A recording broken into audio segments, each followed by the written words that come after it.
Bon voilà, Youssef, on va se faire un petit débat sans langue de bois. Donc, t'as la petite réputation d'être un petit castard dans ce petit cocon politique. Donc, qu'as-tu à répondre à ça? Moi, je pense que j'ai un franc-parler. Voilà. J'ai un franc-parler, j'aime dire les choses honnêtement. J'ai une façon aussi de les dire qui m'est personnelle. Voilà. Des fois ça plaît, ça plaît pas. Les gens en tout cas ne sont pas indifférents. Mais ça me plaît. Ça met un peu de piment, un peu de sel. Et Ça tu peut- crois que c'est un plus en politique, ça? je sais pas si c'est vraiment un plus. Voilà, mais moi en fait ce qui me dérange c'est que à l'époque ou même encore maintenant on dit ouais mais les politiques ils ont une façon de s'exprimer et ils disent des choses sans dire grand chose en fait. Hein, ils pratiquent la langue de bois, sans Ah, langue de bois. Et à un moment donné, quand tu es une personne qui justement essaie de dire des choses clairement, franchement, eh bien souvent tu as des gens qui s'approchent, qui disent bah, Youssef, tu vas pas un peu trop fort là-dedans, tu devrais quand même choisir tes mots, un peu peser, tourner un peu autour du pot. Bon, voilà, on ne sait pas plaire à tout le monde. Hein, à un moment donné, moi je suis comme ça. Voilà, je suis une personne entière. Je dis les choses clairement. Quand ça me plaît, ça me plaît. Quand ça me plaît pas, ça me plaît pas. Mais en tout cas, moi je suis ouvert au débat. c'est peut-être aussi le parcours, vu qu'on a grandi ici, moi-même j'ai grandi à Molenbeek, même si c'est pas qui est derrière la caméra. Donc c'est peut-être aussi le fait qu'on a grandi ici, dans ce milieu très hostile, qui est Molenbeek, qui fait que c'est un millésime entre le politicard politico qui a fait des études en sciences politiques et le jeune qui a grandi dans les quartiers populaires. Ouais, je crois qu'il y a un petit mix de ça. Hein. Il y a un petit mix de ça. En tout cas, on sait pas, on ne peut pas échapper à son passé. Hein. On a le poids du passé sur nos épaules. On le porte fièrement. Voilà. Moi, je crois qu'on est juste simplement des vrais innoqueux. Voilà. Des vrais bruxellards. On est des personnes entières. Euh, on dit les choses clairement. Euh, T'aimes bien, t'aimes pas. En fait, c'est ton problème. Voilà. C'est pas le problème des autres. Euh, mais voilà, moi je cherche surtout pas à imposer des choses aux gens. Moi, ce que j'aime bien, c'est le débat franc, la franchise. Qu'on se regarde droit dans les yeux et on dit voilà, euh, on n'est pas d'accord, mais on discute. On se met à table. Euh, voilà, moi je suis pas pour le tout ou rien. Non, on peut négocier des choses, on peut arracher des trucs au forceps. C'est un combat de tous les jours. Hein. Même les choses qui sont acquis ne sont pas tout le temps acquis. On le voit aujourd'hui. On est dans un gouvernement mené par un socialiste, entre guillemets, euh, qui prend des mesures les plus libérales qui soient. Hein. À partir du 1er novembre de cette année, on a les dégressivité. Bon, voilà, il y a les directives européennes. Dégressivité de quoi en fait encore? C'est les dégressivités par rapport aux allocations de Ouais, chômage. comme ça c'est assez précis. Non, voilà, donc voilà, à un moment donné, en fait, ce qui est dérangeant à l'heure actuelle, c'est que les choses sont brouillées. Les gens n'ont plus de repères. En politique, c'est un peu tous, pour les gens, c'est un peu tout la même salade, quoi. Hein, il n'y a plus de repères. Moi, j'entends des gens de gauche qui ont un discours extrêmement de droite. Je vois des gens de droite des gens de droite qui ont parfois un discours Très assez de gauche. gauche. Voilà, les gens sont perdus, s'y retrouvent plus dans ce truc-là. Nous, le CDH, on a la réputation d'être des ni oui ni non, Ni gauche ni droite. ce qui n'est pas ça du tout en fait. Hein. Le CDH, c'est vraiment pas ça du tout. Le CDH a des positions claires, fortes. Évidemment, elles ne sont pas mal entendues ou pas très bien comprises, mais bon, nous, on n'est pas cadenassé dans un carcan idéologique. Nous, ce que nous trouvons être bon aujourd'hui, nous le prenons.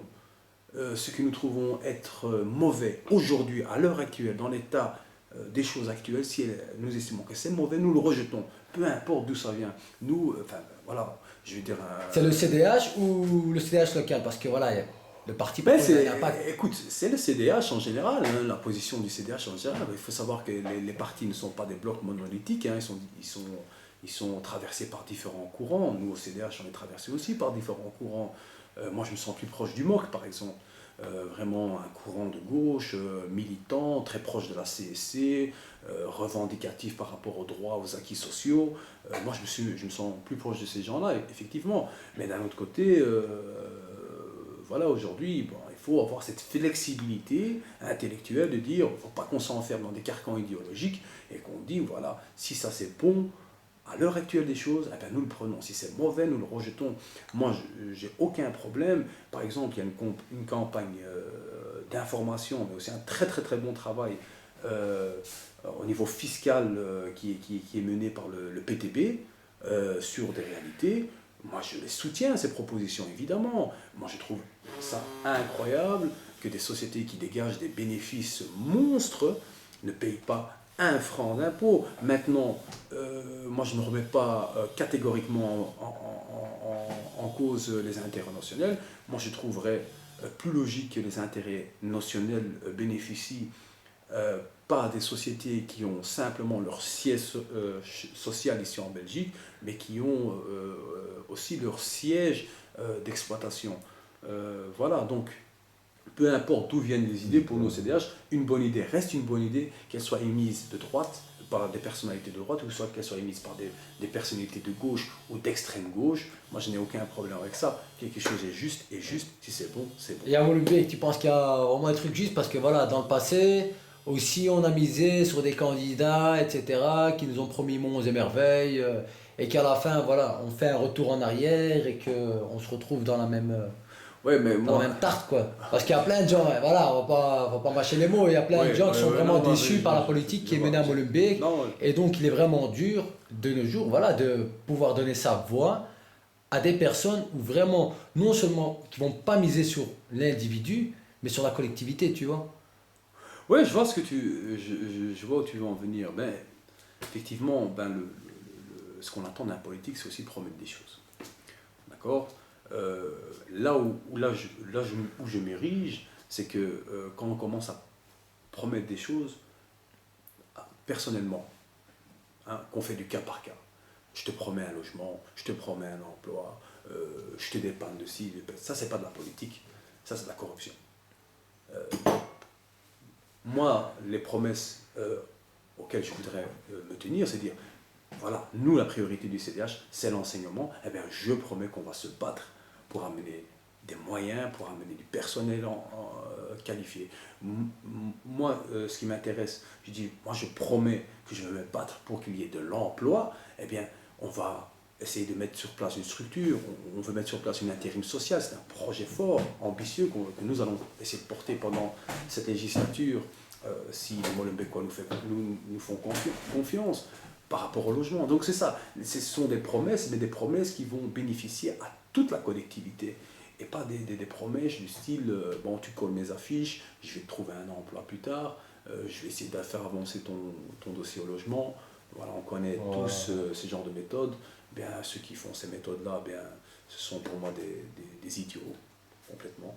Parce qu'en parlant d'emploi, en plus ça tombe bien, on parle d'emploi. El Canus a été critiqué par rapport à ça, étant donné que voilà, t'es chef d'emploi. Bon, bilan, c'est toujours le même terme qui revient. Oui, mais Donc, vu que tu fais partie, on va dire, du CDH, un petit mot par rapport à ça. Voilà, quel message t'aimerais faire passer? Parce que voilà, j'ai interviewé. Écoute, le message il est clair. Les compétences en matière d'emploi, bien évidemment qu'elles ne sont pas au niveau communal. Si on veut vraiment faire bouger les choses au niveau de l'emploi, c'est au niveau régional et au niveau fédéral.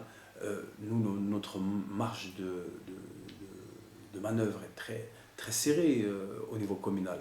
Mais cela n'empêche pas qu'il y a des initiatives qui ont été menées, qui ont été portées et qui ont porté leurs fruits pendant cette législature. Évidemment, si les gens pensaient qu'avec les faibles moyens qu'on a alloués, je le répète, ici quand Ahmed El Canous est entré en fonction, eh bien, le budget pour le service emploi, c'était 5 000 euros. 5 000 euros, ça ne vous paye même pas vos timbres.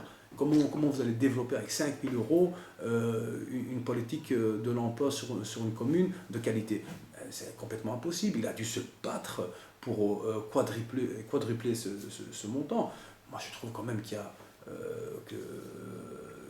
a des priorités qui doivent être mises et des moyens qui doivent être conséquents aussi, au vu de la situation criante et des besoins criants que nous avons sur cette commune. C'est vraiment pas raisonnable. D'ailleurs, l'une de nos revendications, ce sera encore d'augmenter le budget du service. Qui donne ce budget? Et ça, c'est une enveloppe communale, ça, c'est des choses qui se discutent au niveau communal. Maintenant, ce sont Mais ouais, quand même bien une personne qui décide, voilà, moi je donne autant pour la personne qui décide, la jeunesse, autant pour l'emploi, autant pour la propreté. et la personne qui est le chef d'orchestre de tout ça, bien évidemment, c'est le bourgmestre. Bon, lui, il a estimé que pour lui, l'emploi, c'était pas une grande priorité. Voilà, il vous a jeté comme ça 5 000 euros, débrouillez-vous avec ça, El Canous. Voilà, bon, ok, c'est vrai que vous n'avez pas beaucoup de moyens, on va vous rajouter une rallonge de 15 000 euros, mais débrouillez-vous avec ça, El Canous. Pour combler les 40% des gens qui sont au chômage.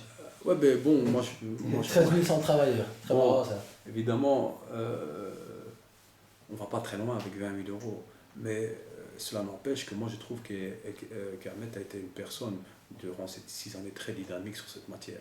Ça, il faut dire la vérité, elle a été très dynamique au niveau de l'emploi, il a porté des revendications très fortes, il s'est battu au collège. Bon, évidemment, c'est la seule personne qui représente le CDH au collège. Ahmed El Canous est seul. Si vous voulez qu'on renforce nos positions, eh bien, il faudrait qu'on soit plus nombreux membres du CDH au collège et au conseil communal.